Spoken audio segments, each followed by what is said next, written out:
social media platforms such as Facebook, Reddit, YouTube, and exploring topics such as queer AI and racism in the medical profession through qualitative text analysis and data science methods. I'm also a member of the Executive Committee for the Berkeley Center for New Media, and I'm thrilled to welcome you to tonight's event, Historical Data, Present-Day Harms on the Uses and Limits of Data Science for the Study of Social Movements with Lauren Klein, who is the Winship Distinguished Research Professor in the Department of Quantitative Theory and Methods and English at Emory University. First, we want to take a moment and do a little bit of background on BCNM and also do a land acknowledgement. The Berkeley Center for New Media is an interdisciplinary research center that studies and shapes media transition and emergence from diverse perspectives. Through critical thinking and making, we cultivate technological equity and fairness in our classrooms, in our communities, and on the internet. We recognize that BCNM is located in the territory of Wichin, the ancestral unceded lands of Chochenyo, speaking Ohlone peoples, specifically the Confederated village of Lisjan. The historical and the history of prolific technological development in this region has always depended on this land, and all of our technological infrastructure and activities take place on and in relation to this land. We commit to supporting the sovereignty and ongoing stewardship of this place by the Ohlone peoples through building long-term reciprocity in relationships with tribal leaders and organizations. Tonight's event is co-sponsored by a couple of different folks, specifically the History and Theory of New Media lecture series. And this event is part of this lecture series, which brings to campus leading humanities scholars working on issues of media transition and technological emergence. The series promotes new interdisciplinary approaches to questions about the uses, meanings, causes, and effects of rapid or dramatic shifts in techno-infrastructure, information management, and forms of mediated expression. Tonight's keynote lecture is also part of the Critical Infrastructures and Cultural Analytics program, presently jointly with the Digital Humanities program as well. Our series on critical infrastructures and cultural analytics seeks to bring together research that engages computational analysis of culture and/or critical relationships to how we build data, in order to better understand both the physical infrastructures underlying our data-driven lives and how computational analysis might shed light on the social infrastructures conditioning gender, race, class, and sexuality. Thank you for these co-sponsorships. And I also want to take a moment to thank the generous support of the College of Computing, Data Science, and Society, the Media Studies Program, and the Jacobs Institute for Design Innovation, who afforded the use of this fantastic space. And now to introduce tonight's speaker. Lauren Klein is, again, Winship Distinguished Research Professor and Associate Professor in the Departments of Quantitative Theory and Methods and English at Emory University. She also directs the Digital Humanities Lab there. Klein works at the intersection of data, AI, and the humanities, with an emphasis on questions of gender and race. She is co-author with Catherine D'Ignazio of the award-winning Data Feminism book, and co-editor of Debates in Digital Humanities, which many of us grew up reading, among other volumes. She's currently completing Data by Design, an interactive history of data visualization, forthcoming from MIT Press, and envisioning the Atlanta Interdisciplinary AI Network. For this evening's talk, she'll be exploring how data scientific method can be used to surface the otherwise invisible forms of labor, agency, and action that are embedded in the historical record, and how these methods might be adapted to the study of present-day social change. Placing a computational analysis of the 19th century abolitionist movement in dialogue with new work on the language and structure of online social movements, she will consider the uses and limits of data scientific methods when applied to living data and in light of real-world harms. Please join me in welcoming Laura Klein.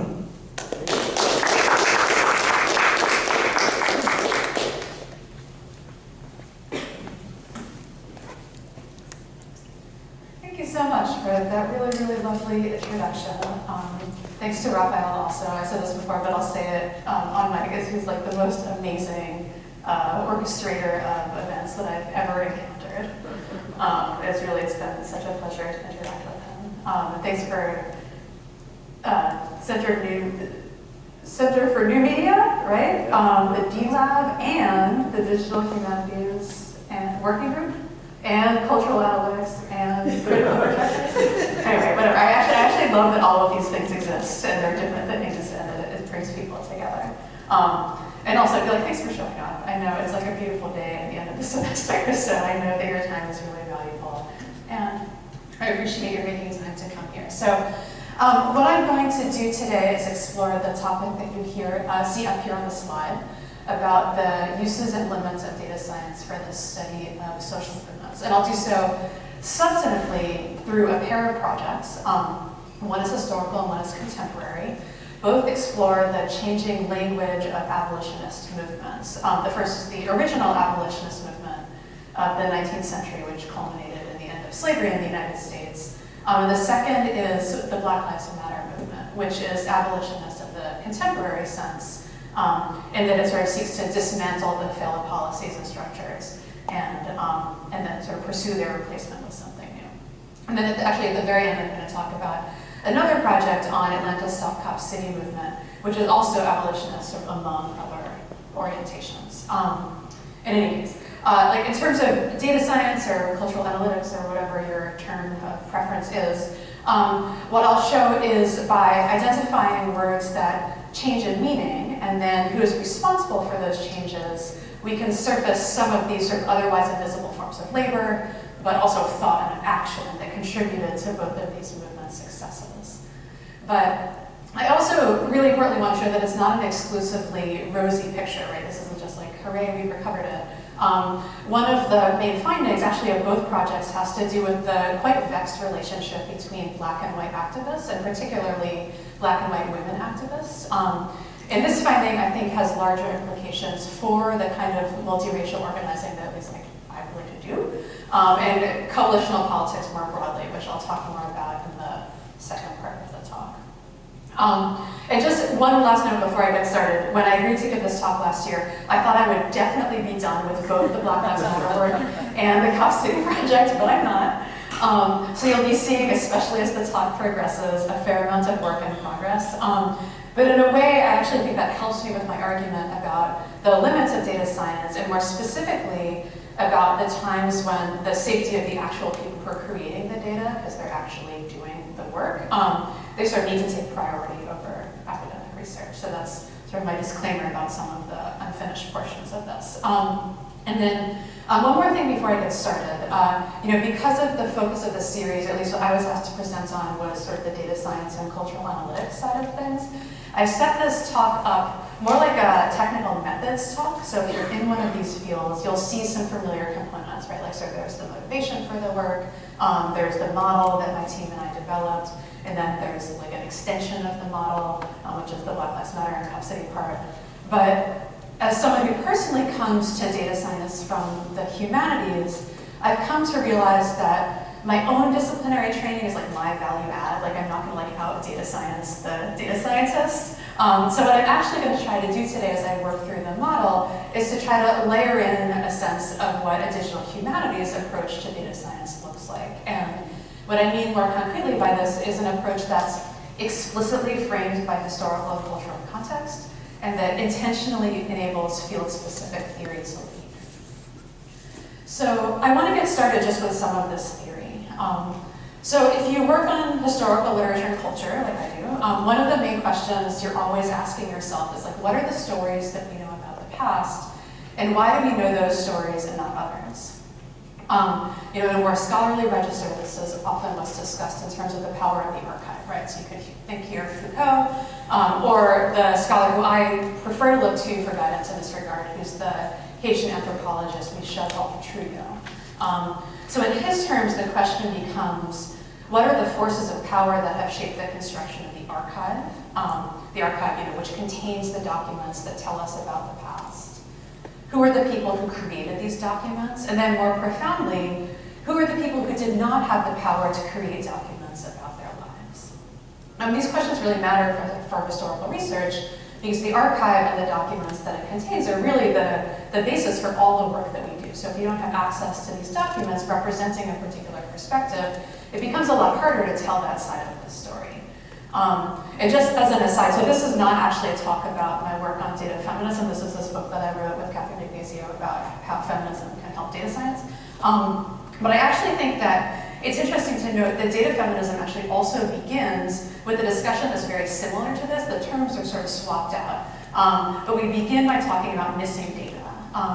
And it's not missing data in the sense that like a chunk of the data set is missing and you just need to interpolate what should be there, but in a more conceptual sense, in the sense of data that's missing because it's not collected in the first place. And in data feminism, we show how structural power is also what determines what data is collected and what data is not, which in turn determines what research questions you can ask of the data and what you cannot. And the point that Catherine and I make in that book, which I think bears relevance to like all of us, myself included, is that without thinking about these forces of power that sort of over-determine the data-generating process or the data that we can have access to, we're not always aware of the research questions that maybe even without our knowing might have sort of been preemptively foreclosed, right? If we sort of come to things and say, like, what does the data show? We're not thinking about what data we don't have and what questions or what stories those might open up. In any case, so the question of who gets to tell these stories in the past is pretty central to anyone doing cultural history, but in terms of my own research, I've always been interested in an additional set of questions about the relationships between the people who get to tell the stories and then the people who actually do the work that the stories are about. So I'm sort of like layering in this additional layer. And so it's actually this set of questions in the context of the work of political change that takes me to the parent projects, plus bonus project, that I'll be talking about today. So I mentioned before that there are actually a few parts to this work. There's the abolitionist movement of the 19th century, and then the other on Black Lives Matter, and sort of Cup City too. But these parts are obviously thematically linked. Both involve large-scale social movements that have to do with issues of anti-Blackness and white supremacy. Both take abolitionist approaches to these issues, the former literally, in the form of advocating for the end of slavery, and the second conceptually, in the stance that it takes towards abolishing systems like the current configuration of policing and prisons that do not protect those they claim to serve, and because without imagining others to take their place. And then connected to the questions that I just had up on the screen before, both movements also involved a significant amount of work. This work took place over years, and in the 19th century over generations. And this work was performed not just by individuals, but by communities and by collectives. So the top level question that we had going into the historical portion of the project was, could we surface this sort of distributed labor if we were going to consider these newspapers that you see on the left, is that the left? Right? As data. And our goal here was to tell a new story about the people who were actually doing this necessary work. So just a quick sense of the scale of this data. So for now, I'm going to talk about the historical portion of the project, and I'll get us back up to ELM in the next part of the talk. So our historical data set consisted of 300,000 articles, which drew from 15 major abolitionist newspapers and related titles. Now it's actually possible to purchase this data directly from the provider, but at the time I was required to scrape it from the public-facing website. Most of these newspapers were published weekly, but some were published monthly. And this data was temporally quite heterogeneous, you can see from the chart up here. We have a few controls that I can talk about later that helps us account for this. Oh, and I should say here, on the subject of credit and labor doing the work, this initial part of the project came out of a long-term collaboration with Jacob Eisenstein, who was a colleague of mine at Georgia Tech when we were both there. Now he's at Google Research in Seattle. And this particular paper was first authored by Sandeep Soni, who was then a grad student at Georgia Tech, was actually a postdoc here, and is now a colleague of mine at Emory. So it all comes around. But just to back up a little bit. Okay. What you need to know about the abolitionist movement historically is that it was constituted by a very wide range of actors. These included both men and women, both black and white people. This was at a time of otherwise fairly rigid social segregation, so it was a little bit unusual in this regard. The movement was also ideologically quite diverse. In other words, like everyone generally agreed on the common goal of ending slavery, but these groups strongly disagreed about how to accomplish it. So some people were saying, like, we're talking about actual human liberty. There's no chance for compromise. You know, we need to burn it down, like actually burn it down. And then others would say, like, well, you know, we build strength in numbers. Maybe we should moderate our position, take our time, build broad support, and that's how we build enduring change. And all of these internal debates, those are sort of the polls, but there were all sorts of factions. These were all documented in these newspapers. So you're looking at digitized versions of two originals right here. So I know there's also media studies folks in the room, so I'll also say that these newspapers are also very fascinating media artifacts. So some things that you should know about them along these lines. So first, these newspapers were each individually mainly focused around a single issue, and you know what this issue was because they told you. So titles like The Liberator or The Provincial Freeman, which you see here, indicated the political goals of the paper. The titles also indicated their intended readership. Like I said before, this readership, or actually I guess the editors were diverse, but also the readers were also diverse. It included both black readers and white readers. There were newspapers that were, again, explicitly targeting either a black or a white or a mixed reading audience, and you know because they tell you. The editorial teams, like I said, were also quite diverse. Both black and white editors, both men and women editors. There's actually a really interesting project by Jim Casey talking about the wives of the men editors who were credited, but who actually were, you know, helping out too, just as much. But one of the other interesting things is that these newspapers predate our modern conception of both like intellectual property and also copyright. And so none of the articles, or very few of the articles, were signed. The sort of editorial voice of the paper was sort of implied by the masthead. So if an article was included, it was implied that the editors thought that it was worthy of inclusion because it reflected a perspective that they wanted to give voice to. The only articles that usually were signed were editorials. The rest of them were just printed. And also, I mentioned before, these newspapers predated the modern conception of copyright. So this doesn't mean just like we didn't have a law yet, but it really predated the idea that words belong to any individual, like this idea that, like, you know, if a person said something that you had to go and get their permission or think about how you might quote it, like that just wasn't a thing that people were thinking about words or print or writing. And instead, editors would actually send copies of their newspapers to other editors and really hope that the new editors would read the newspaper they received, like what they saw, and then reprint the articles in the next newspaper as a sign of endorsement. Sometimes they would like modify it a little bit or condense it because they had to actually reset the articles and type, and that takes time and it's hard, etc. But it's sort of like a 19th century version of a retweet kind of thing, right? So you have a lot of this like repeated text, which implies some sort of belief over it. So you take all of this, that was really a lot. I spent a lot of time on the plane being like, I should contextualize. I'm not sure who the audience will be, but I realized that I've just spent a lot of time giving you a lot of details. Anyway, I think it's interesting.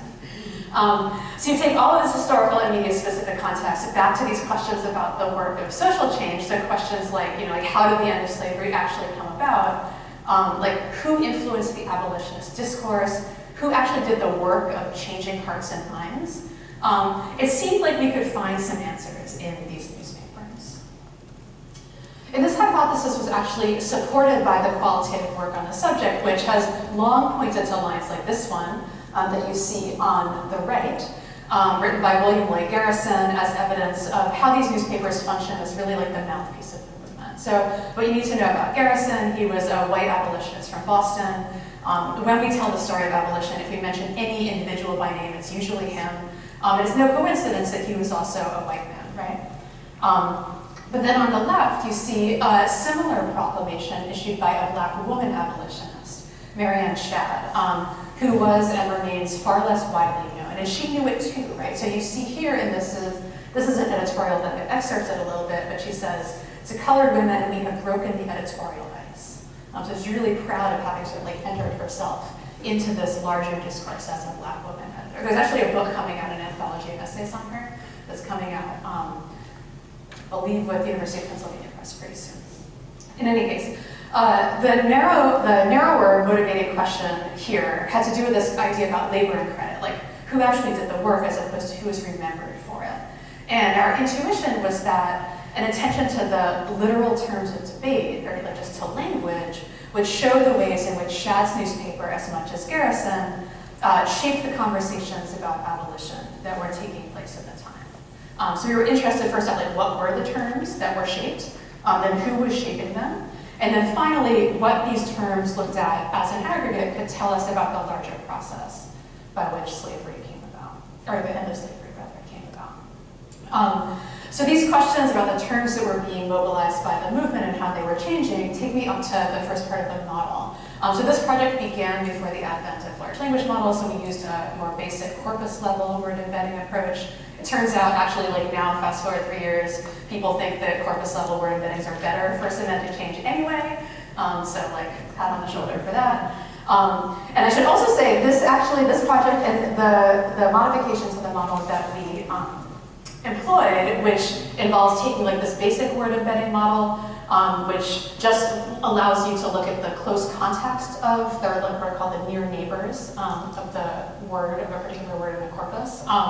So we modified that so it could also include a marker of the time at which the word appears and also the source in which that word appears, so you can answer questions about change over time and then who is responsible for these kinds of things. But anyway, I sort of go into a little bit of detail to say that we were actually inspired in this project by the work of David Bannon, because he first did this with respect to geography, saying like, oh, we can actually also decompose the embedding so that it has a little representation of geographic place. And we thought that was a really cool idea, and so we just built upon that.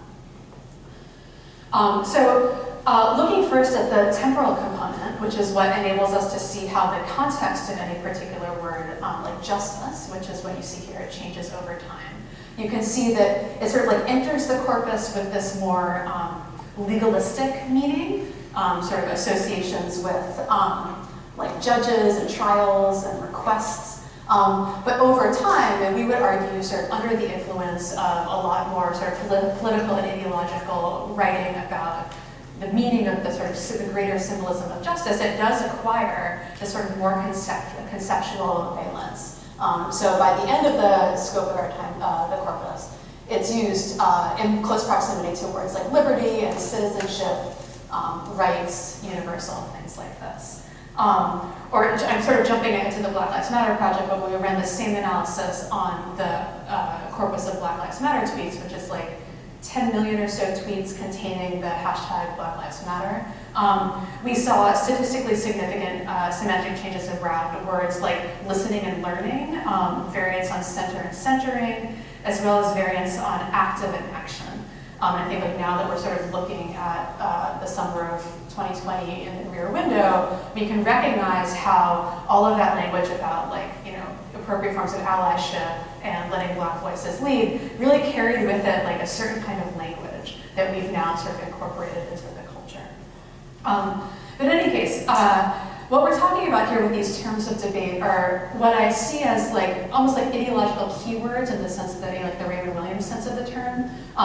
So he describes keywords as, quote, significant binding words in certain activities and their interpretation that are indicative of certain forms of thought. And so in his original formulation of the keyword, Williams suggests that these terms are best understood by looking at what he describes in his like, you know, like proto-cybernetic stuff, like their modulations over time, which is sort of what we're doing here.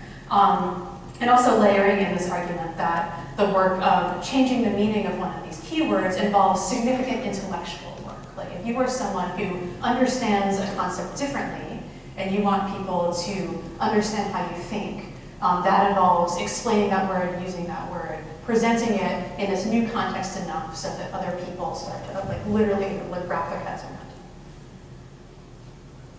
But who is actually doing this ideological work? This is actually really important information to know for any number of reasons. And I think another contemporary example helps to illustrate this point, which is the shift that, again, we've all observed in the word woke, right? Which comes out of like Black activist language, is then adopted by white allies, and has now been co-opted by conservatives and right-wingers. Like now there's like the anti-woke agenda, right? And so even that same word, you can identify first a shift in semantic meaning, but then it's also who's wielding that term and to what aims starts to tell you more things about how these words, which are sort of indexes of concepts, like how they're sort of marshaled in this larger debate. In any case, in order to determine the source of each word change, we actually borrow a measure from another paper of Sandeep's. This is his independent work. I have zero to do with it. But the basic idea is that if the embedding is associated with a specific source, or rather, if the embedding associated with a specific source is a better predictor of how someone else uses the word in the future than like the base embedding or sort of the more normative embedding is, then you can point to that particular source as what we call a semantic leader. And then the second source that uses that new meaning of the word, that becomes the follower, because they're the source that's next to adopt this changed meaning of the word. And then since what you end up with as a result of this analysis of leaders and followers are just pairs, you can actually aggregate them and treat them like a network. And so here we used a hubs and authorities approach. So if you know this from the web, which is the context from which this model was developed, so hubs are the sites that have a lot of outgoing links, like you go there because you want to be pointed to whatever it is that you should be paying attention to. And the authorities are the sites that have a lot of links coming in, meaning that like a lot of people are saying you should go here to find out information about what you want. And so Google's PageRank is like a different version of this kind of thing, like an information extraction measurement kind of thing. But this is just a different model that seemed more apt to our particular configuration that we had.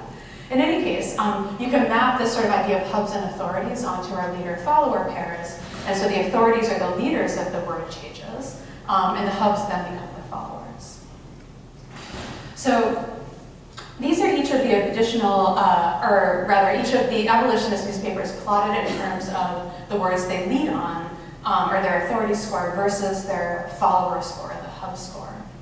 And what this gets us is like a big picture view of who was shaping the terms of debate. So which newspapers are consistently responsible for introducing new or changed word meanings sort of into this broader discourse, and then which newspapers were consistently adopting words from others. So if you think back to that, the motivating question that I shared a few slides ago, you do find Garrison's newspaper up at the top in terms of introducing word changes that others would quickly follow. But you also see Shadd's newspaper close to the top as well. And what's particularly interesting about this is that while Garrison's newspaper is also adopting words from others, that's why it's sort of closer to the right on the x-axis, Shadd's newspaper borrows other people's words and ideas far less often. That's why it's really close to the left side of the plot. So here's like it's actually new evidence, and it's evidence at scale that Shadd was really doing the heavy lift of shaping the discourse. Like she was far more invested in promoting her own terms of debate than she was in circulating the ideas of other people.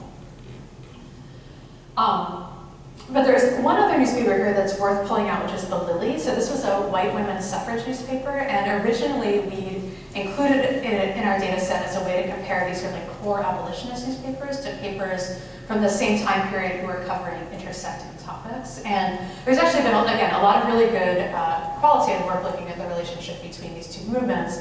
And one of the things that we know from this work is that many white women suffragists who supported abolition for pragmatic reasons also made explicitly anti-Black claims. And so we end up with this really vexing question, like, what does it mean that the Lily in particular, which is a known source of this anti-Black racism, seems to not just be supporting the abolitionist movement, but actively shaping its language. Like that's really uncomfortable when you think about it. And so to me, this is a prime example of how humanistic approaches enter back in, because any satisfying explanation for how and why this was able to take place requires a really deep engagement with the historical material, with existing qualitative work on the subject, and as we sort of think through how anti-Black racism and anti-slavery organizing actually could coexist.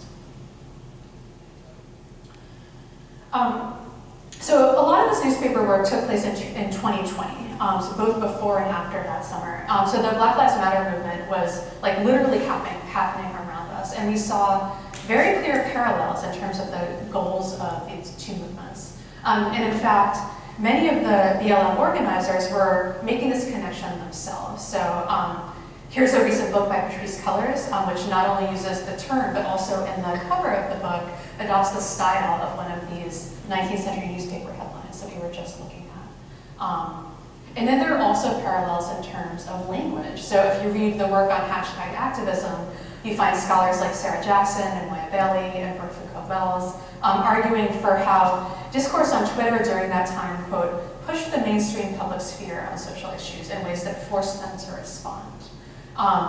So as one example of this, you see Black Lives Matter first taking up the idea of white supremacy as early as 2016. Before this was sort of like a common phrase that had no sort of broadly recognized significance. And then in 2021, you have President Biden using the phrase white supremacy in his inaugural address. And then there are also structural parallels, right? So BLM was also led by Black women when it began in 2013. Cullors was one of them.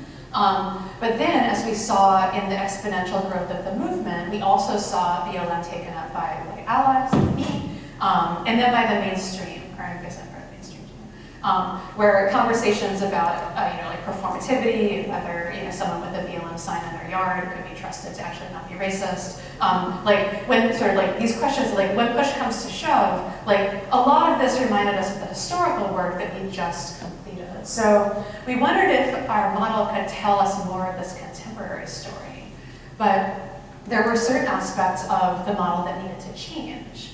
And at this point, the team shifted. So Jacob had left for Google. So the we here at this point is Danny Reutberg at Emory, and Debbie Olurunasola, who's at Yale. And the past year, Cindy has rejoined the project team, which we're very excited about. So it was important to me that this project not be a situation where we just like took our model and plopped in a second data set and then used the findings to make a case for the generalizability of our approach, which is actually what you need to do if you want to get published in NLP venues. Instead, what we wanted to do was take seriously the ways that Twitter in general, and Black Twitter in particular, has its own domain experts, and those more specifically who have theorized its structures as unique. So for example, you see here Dean Freeland, Charlton McGilman, and Meredith Clark on the left telling us that Twitter time is not linear, it ebbs and flows. And in the case of Black Lives Matter, it can be incredibly bursty. So we had to devise a new bidding approach that didn't rely on what we had used in the past, which was evenly spaced time bins. Another thing that turned out to be a huge technical challenge was how we were going to define the equivalent of a newspaper or any kind of unified source for Twitter communities. Because in this regard, Andre Brock tells us that communities on Twitter are defined by who is there and talking to each other at any particular time. We wanted to take that seriously, and so we had to reject any approach that relied on static groupings or groupings that were created using labels or information that came from outside of the tweets themselves. When I started this project, I was like, certainly this is something that network science has figured out. I'll just find the paper that tells me how to do it best. And it turns out this is totally an open question and no one knows how to do it. And so this actually took a very, very long time for us to figure out. But where we landed was an approach of seeded Louvain clustering. So Louvain clustering clusters communities in ways that make a couple of really big ones and then a very small long tail, which for Twitter is very useful because you kind of only want the biggest communities that are talking to each other. And then we use something called Jacquard similarity to connect the communities over time. So essentially just a ratio telling you who's in the community versus who's outside of the community. And so what this gave us was clusters of users who were speaking together at a particular time that allowed for actual specific users to drop out or change communities as long as a core remained from bin to bin.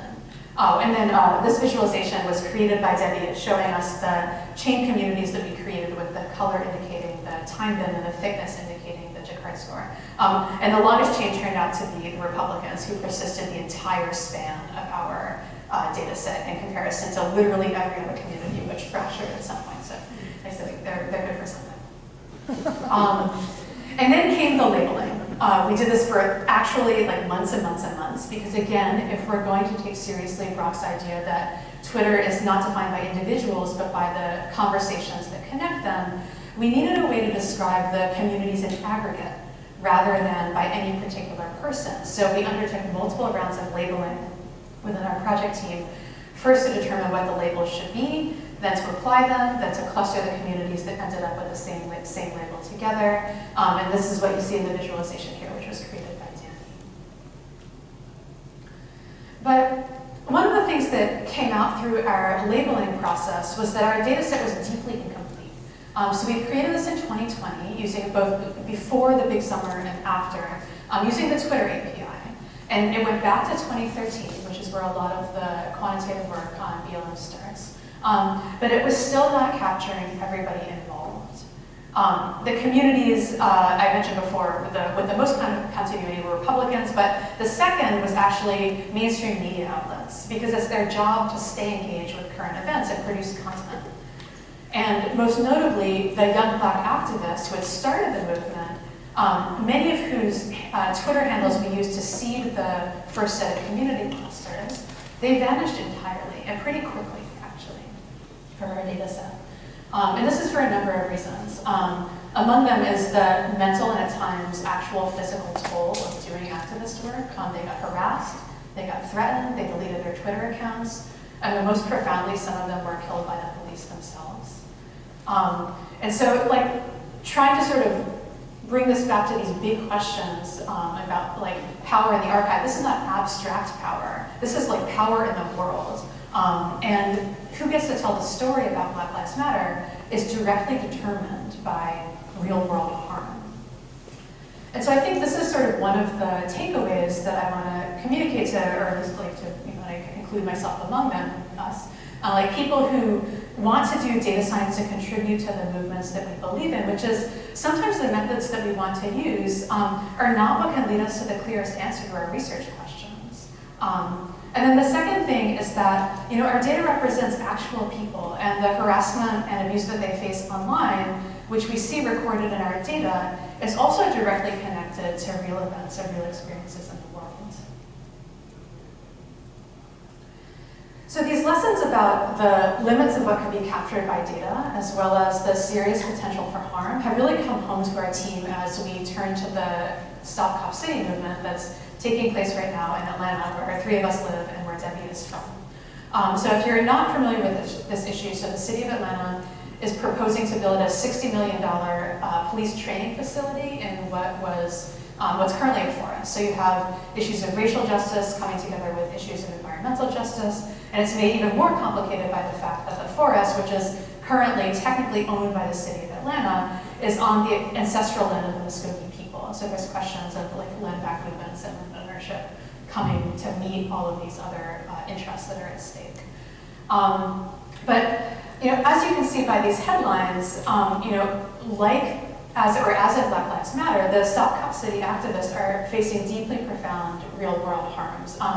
Many cases of unlawful arrest, and actually I should say, Atlanta, the city of Atlanta and the prosecutor's office is really famous and infamous for being really good at RICO cases. So this is how they got Trump in the election fraud campaign. But they also are using the same RICO process to go after the Black Lives Matter activists. And so there's the history of Atlanta and the city government is super complicated, but a lot of it is this we will dispense the same methods to all of our people, and they sort of distance themselves from what could be more activist or interventionist claims towards racial justice, and by trying to exemplify sort of true equality as opposed to this is the Atlanta way history. I don't know, whatever. But I should, to sort of like get us back on track here, one of the things that I actually should say out loud is that in one case, it wasn't just unlawful arrest, but an activist was actually killed by the police about a year, 18 months ago. So the goal of our project has always been to contribute to it in the ways that we can. We think this movement matters a lot for our city, like even as it gains national attention. And it could matter a lot, in the sort of broad sense of the country as well. But the environment of silencing protesters, the threat of arrest or even death, has really directly impacted the actual work that we might do. And most concretely, because of the real world risks of doing the activist work, the organizing has been taking place less and less in public. Like, yes, there is a hashtag, but it's not where the majority of the frontline work or organizing or even announcements of a lot of the protests takes place. Our group wanted to respect that, as well as the dangers that might come to people if, even with the best intentions, we began to publicly celebrate the organizers for their work, right? So it's a lot different when you're dealing with a community or a set of communities that are in the distant past, and you obviously want to lift up that work and bring attention to it. But in the present day, sometimes saying, like, look at this person who you didn't know was doing the work, that can actually bring the police to their door. And so as we considered other data sources that we might use, we asked ourselves a series of questions about who is represented and who is not, about privacy and consent, about whether anyone connected to the data would know that their words were public, and then whether our work would increase the risk of actual harm to them. And our responses to all of these questions took us away from social media. It took us away from the news, and where it took us was to the transcripts of public comments made to the city. So these are the open community fora run by the city council where people can testify as to whether they support or oppose a particular project. There have been several of these, and the ones on Cop City have gone far into the night with like over 100 individual speakers. We felt that because these were people who all entered their opinions into the public record, we felt that this was sort of a valid data set to explore, but we were also trying to be incredibly sensitive to what we describe in data feminism as this like paradox of exposure, right? So this is the difficult fact that it's very often that those who stand most to benefit from being like seen in the data, right? So like, we want to lift up this cause, we want to draw attention to this issue, are the very same people who stand the most risk of being harmed. So in this case, trying to identify and credit specific residents for their work might take these people who just thought they were being, like neighborly in the most benign public participation kind of way, might actually bring them police attention in ways that they had not expected. And more broadly, producing scholarship on the structure of social movements becomes valuable knowledge for governments and other surveillance institutions. And so there's like all of these potential downstream harms and effects that even work that's undertaken with the goal of doing good, covering it up. So we're thinking very hard about how we protect our data. Even though in theory it's available for anyone to download from the City of Atlanta website, but it's in a sense like protected just by like bureaucratic obfuscation and eraser. Like you really, really need to go digging, and then it's an audio transcript, and we actually spend a lot of time trying to digitize and journally extract the speakers. Like it's non-trivial task. But I think the point that the sort of broader point was the source was people who, even if they did see themselves as contributors to public conversation, did not see themselves as data producers. So they haven't yet been given the chance to provide consent. This work is really slow. It has to be really careful and really intentional. Like there's no uniform rule except all of this context always matters. And that we just really need to do the reading before we do the work. But it's work that I really think that we should be doing if we approach it with humility and with care.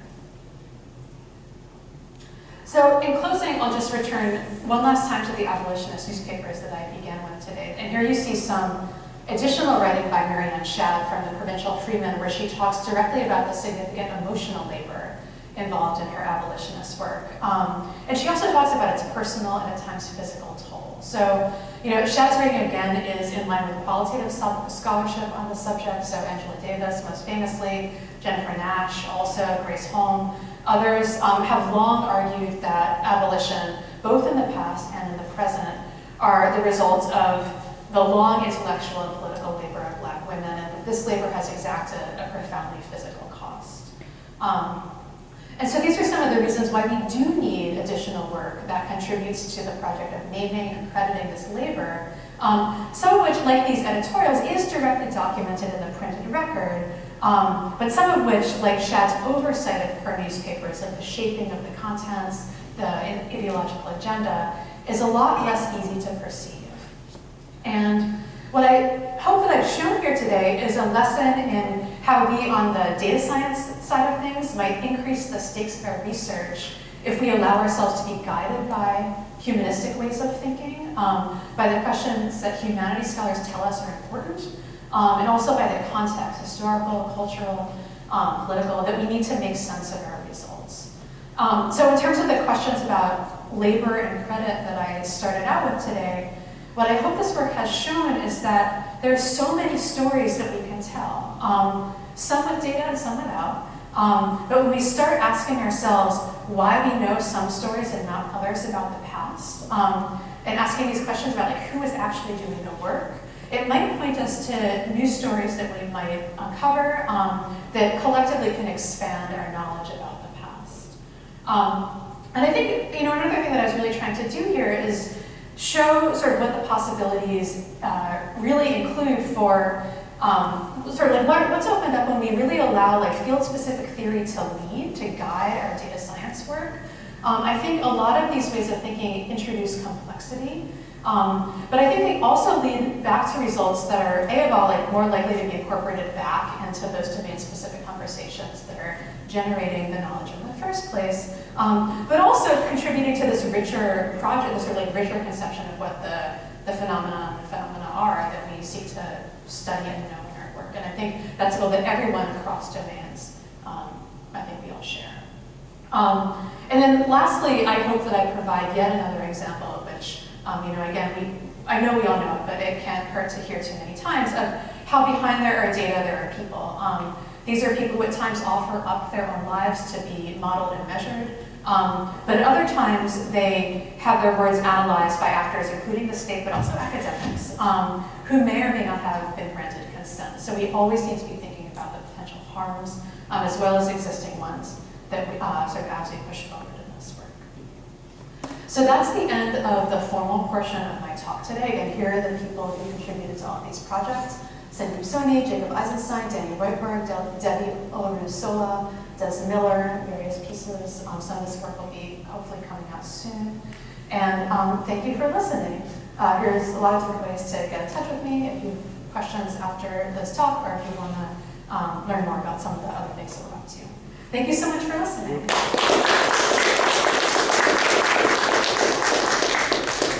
And if anyone has questions, we'll just get you the mic. Just raise your hand and I'll come to you.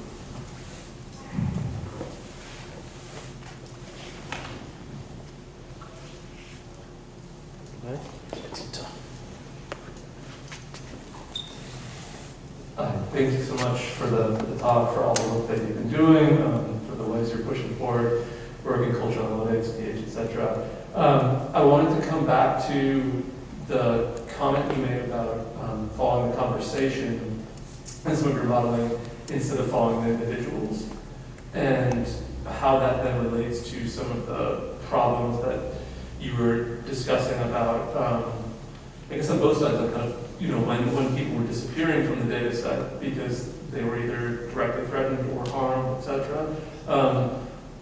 And the commenting kind of part of this in which, part of the work, it seems from a social justice lens as well as historical lens, is to kind of uplift and rightly acknowledge who's doing this work at the same time. So it's kind of, it's a data science question in terms of kind of what are the appropriate models here, and then how do those models intersect with some of the social justice work, if following the conversations is, from a modeling perspective, maybe more helpful than staying with the individuals, or if it's a more dialectical, sometimes you want the individuals as semantic leaders, and sometimes you want to see the conversation. Yeah, okay, so that's a really interesting set of questions. So I'll say, like, first I'll sort of talk about the relationship between, like, sort of the issue that we knew from the start would be the challenge, which is the sort of almost immediate disappearance or sort of the young Black activists. And this is something that we were alerted to even if you read Dean Freeland's original work from the Beyond the Hashtag report, which was conducted only between like 2013 and 2016 or something, but like very early years, maybe even it was only 18 months. It was a really short time frame, but even and actually the communities that we generated were seeded by the communities that he and his colleagues had identified. So we really tried to frame this as like building off of work that was already being done instead of just sort of raising the ground and saying like, behold, our genius thoughts that no one has thought before. But even by the end of his analysis, which I actually think was only 18 months, that he observed that the community of young Black activists, interestingly, some of them became celebrities, like Durand Kesson, right? Like we know the names now. So there's this interesting shift where like some people were like now talking to like LeBron and Beyonce on Twitter, right? And then other people vanished altogether. And so he sort of observed that like as an interesting social phenomenon, and we sort of made note of it. And we sort of held out our own assumptions until we saw what the results would be. Because I think you always hope for a finding that, like there's always a finding you want, but then there's the finding you get, right?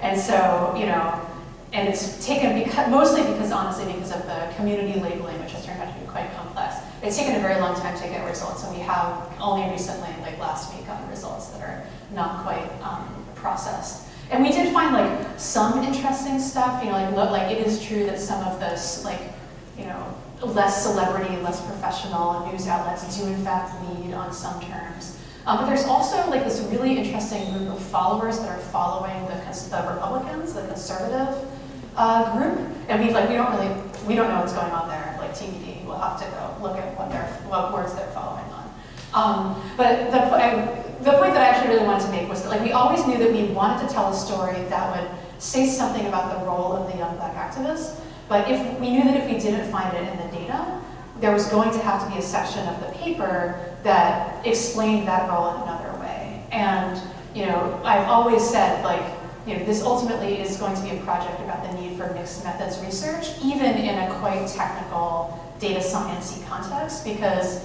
it is always the case that a model that's looking for major actors will not tell you things about the people who were a smaller group or had quieter voices at the very beginning, right? And that to me is a really important finding for data scientists. We'll see like the conference agrees with us, that accepts the paper. The second thing that I'll say about the question about individuals versus collectives in the example of semantic change, I did pull out some of the loaded keywords because those are really interesting. But what we did with this measure is we pulled out all of the words that exhibited some sort of statistically significant language change and scanned the list. We ranked them in terms of leadership score and went from top to bottom. I think we're looking at right now the top 3,000 of them. And most of the words are inscrutable. You don't understand why it is that an adjective, I'm trying to think one off the top of my head and I'm blanking on it. I guess in the 19th century context, there was I don't have a good example, I should. But anyway, real quickly, they're basic words that you're just why is this a word that we subjected this to a pretty elaborate permutation test and the p-values are still really strong. Clearly this changed because of some usage, but it's not loaded in a way that's interpretable. But to me, I really like the idea that the majority of the words that do demonstrate leadership scores are these sort of texture words, right? Because what you get when you look at these aggregate leadership scores is more of a representation of just the discourse, as opposed to the particular keyword. Those give you base validity, right? You're just okay, these word changes matter. We know exactly why this particular word changed, for what reason, by whom. But the rest of them, you sort of just need to take the model's word for it, right?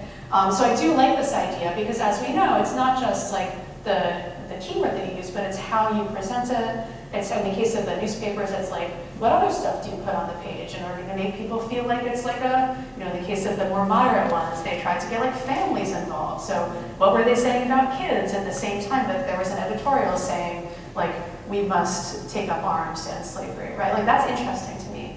And so, again, it's not like a one-to-one, but I think that these examples, especially with a humanities mode of argumentation, where you can really like mount a strong case through our own context and framing to be like, look, none of these models give us pure evidence of a signal that 100% explains some phenomenon, right? Even though the model, like, we are conditioned to think that they do.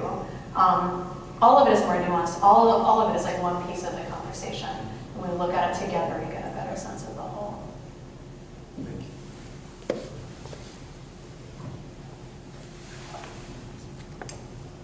Hey, I'm curious about the way that you think the issue of time and the sort of really important context of the semantics and the semantic meaning of the language that we use complicates how we understand if the work that we're doing as data scientists will create harm. In the sense that how do we anticipate, and can you anticipate the idea that somebody who did a lot of semantic work, that work may be co-opted at some point in the future in a way that may expose them to harm? Yeah, I mean, I think if I'm speaking honestly about things, given the current state of the world, we always need to assume that our, like any technical work that we do will, if not funded by the government and the military in the first place, will eventually be captured by the military and the government later on. Like, that's what all evidence points towards.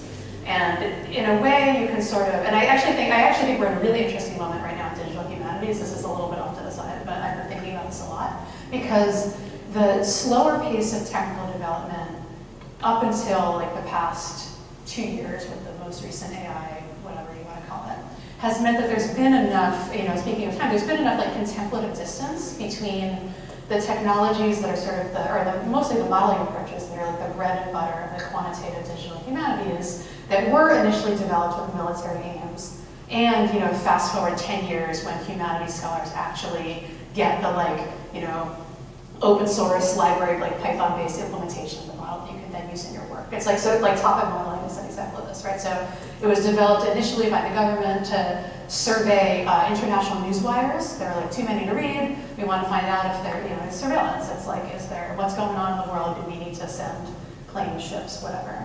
That was, I think, in the like early 90s. And then, it was enhanced and made much more effective through LDA and things like this. But by the time it arrived in digital humanities scholars' hands, there was like a 15-year gap between its original military use and someone being like, I'm going to topic model the contents of PMLA, And that gives you, like, I think that's okay, as long as you're like, there was this history, we're using it for a different end. I mean, most of the technologies, not just text analysis methods, but like most technologies were designed with military aims, right? But that is not true right now, Like, over the past 18 months, we've seen people being like, oh, we can detect objects in images. We can, oh, look, we've used, large language model backed AI to more quickly identify if there's a person in a photo. Oh, we've sold this to the Israeli government. Oh, look, now people are accidentally getting targeted in drone strikes because they've used AI for a target. It's like, this all happened in 6 months, and there's reportage, there's contracts, there's a direct line from one to the next, and we don't have the luxury of saying well, that was in the past. And I think it's hard. I mean, I think more than digital humanities scholars have ever had to reckon with, we need to ask ourselves these questions about how are we contributing to the advancement of technologies which, once they are acquired or captured by people more powerful with more money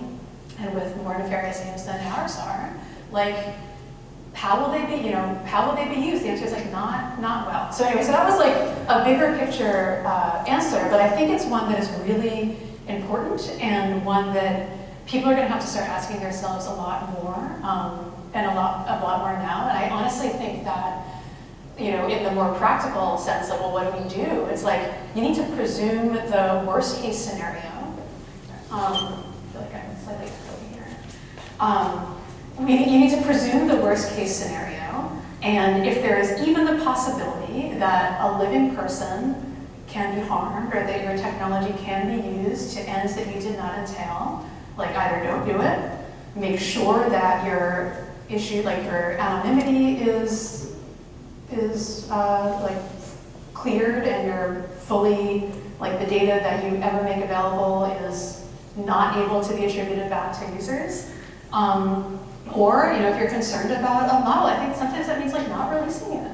Or maybe not helping to improve a particular technology that you see sort of how it could be used in the future. And, you know, sometimes those are inconvenient decisions, right? Especially like, I have tenure, like I can be like, I'm not gonna do this project anymore, right? It's easy for me. But it's harder when you're a student, it's harder when you are someone who's trying to start your career. But there's, I mean, I think those are the questions.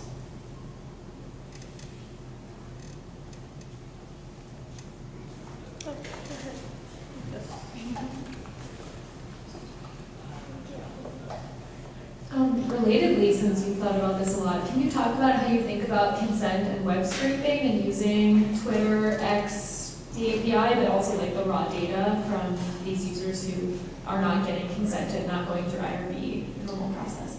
Yeah, I mean, I think it's really interesting. Like, I think there's been this sort of evolving conversation about consent, and I don't have like a universal answer to it, except to say that I think that we now recognize that what happens online can come back to real people in ways that I think we didn't quite see as concretely even like 5 years ago. And so even my own position on, like even when we started this project in 2020 to now, my own sort of like internal measure for this particular project about like user IDs on Twitter has changed. And now I think like there's enough research showing IRB approves qualitative interviews with people on Twitter that they don't think of their expressions as being public even if they technically are, right? And I think we really need to take that seriously. And if you can't obtain consent from a particular user, to me, like a fallback, which is one that we might end up using for this project, is using like at least quoting only verified Twitter users because that implies some sort of desire to be associated with your tweets, you know, based on who you are in the world. But we don't have measures like that for every platform. And I think it's again, it's a very contextual challenge because especially with the dismantling or like the sort of intentional barriers placed up to even use the Twitter API, the fact that Twitter has really dropped off in terms of users, like especially people in the NLP and like cultural analytics world, like every project used to use Twitter data, or maybe Reddit, but now Reddit is pulling back their data. Twitter data no longer is the representative sample. Well, it never was, but like for a while you could just pretend that it was. And now people are looking to like TikTok, people are looking to Instagram, and there are like really good scrapers that you can use that get you that data, but we don't yet have protocols in place for some of those. So I think like, you know, thinking through different strategies, disassociating the content from the user, trying to seek out consent of the user, looking to posts that have a very high level of engagement and popularity. So you're like, this person is very clearly in the public eye, things like that. But I think that again, it's contextual and it's really important to think about because I don't think that it will be easy to maintain standards, you know, as these technologies and these platforms continue to change.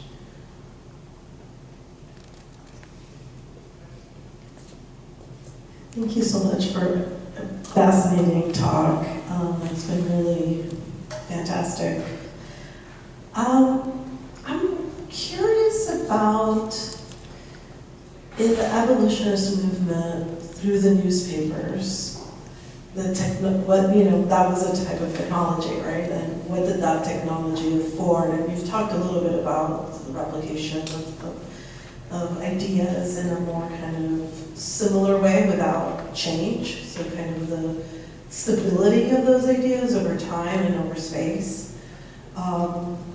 And that just really makes me think about the, Black Lives Matter movement and Black Twitter and how different, the contrast there.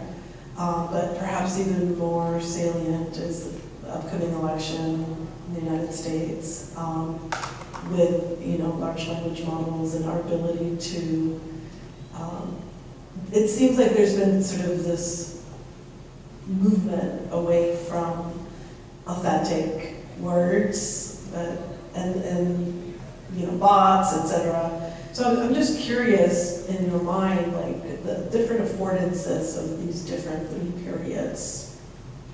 Yeah, you know, it's a really good question.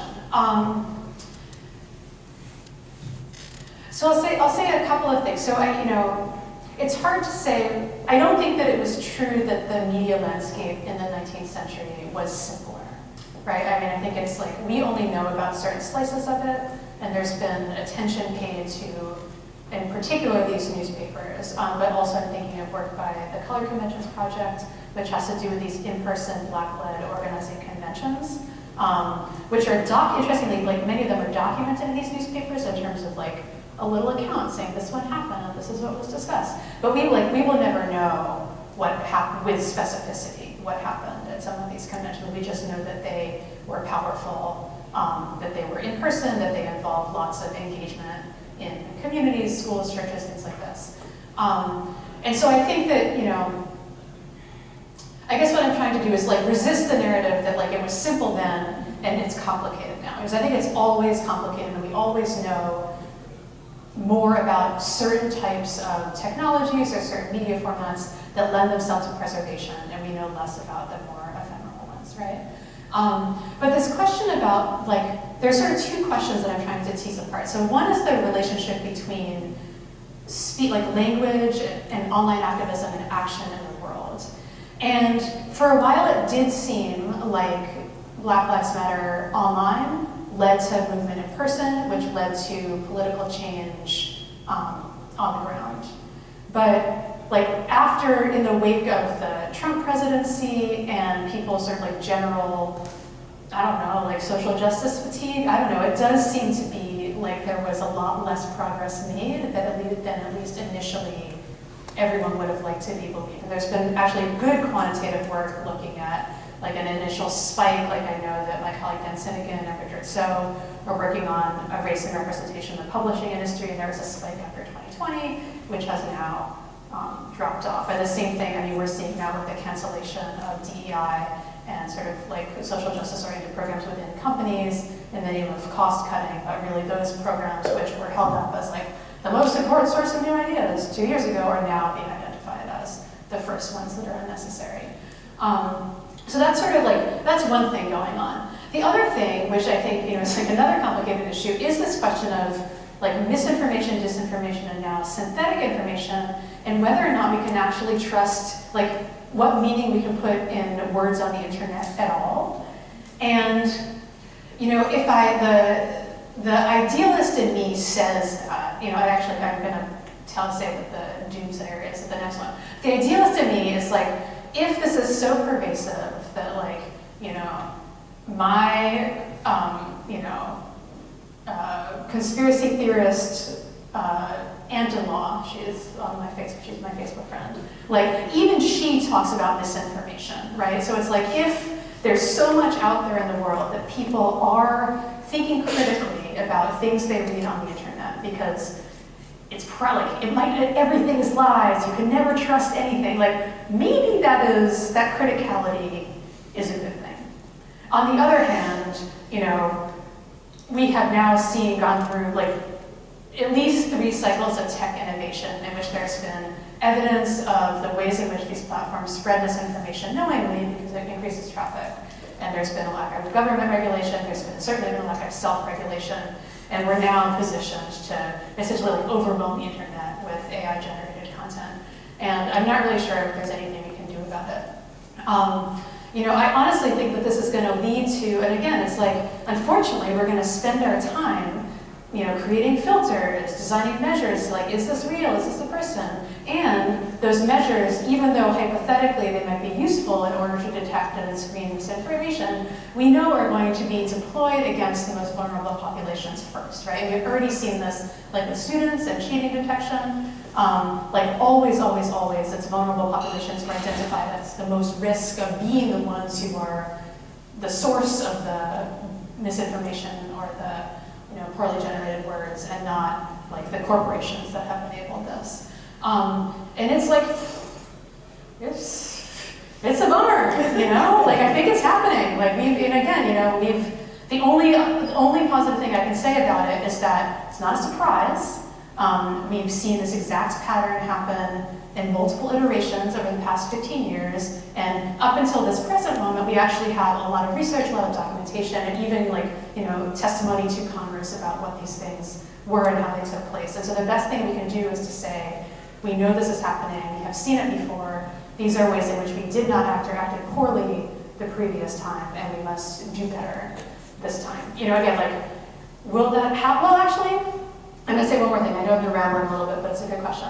I could say, will that happen? Probably not. However, it is interesting to me that with respect to AI, the government has moved faster, right? And I think a lot of the work is owed to Alondra Nelson and the blueprint for the AI Bill of Rights, which did come out of a lot of Nelson's own sort of deep investment in community-based work, in training and a lot of STSE approaches to race and gender.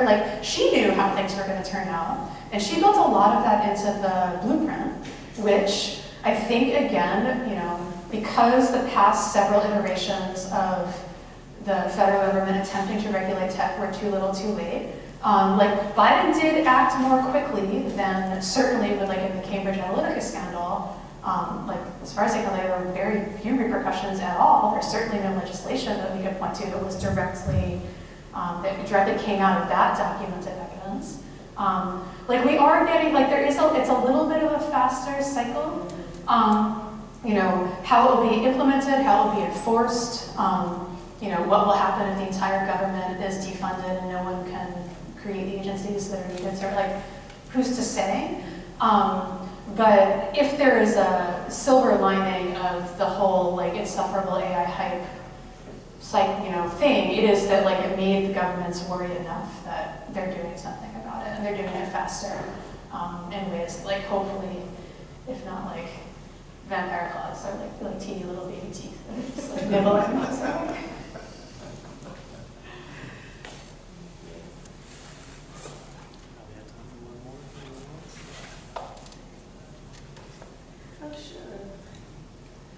Well, we want to thank you so much for your incredibly important talk. Gave us a lot of food for thought.